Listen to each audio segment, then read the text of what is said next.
Let me show you how to parent and unparent objects in Blender. It's a simple process. Don't forget to like and subscribe for more tutorials like this. First, open your project in Blender and make sure you're in object mode. You can check this in the top left corner of the screen where it says object mode. If you're not already in object mode, click the drop down and select object mode. Next, select the objects you want as children.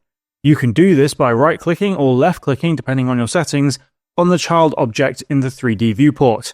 If you have multiple objects, hold down the Shift key and click the objects you want as children. Make sure to click the parent object as the last one selected.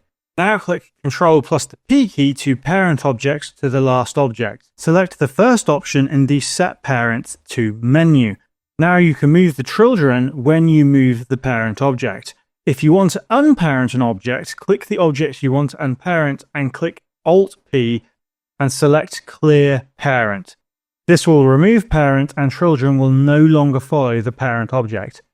And that's it for this tutorial. You now know how to successfully parent and unparent objects in Blender. I hope this video helped.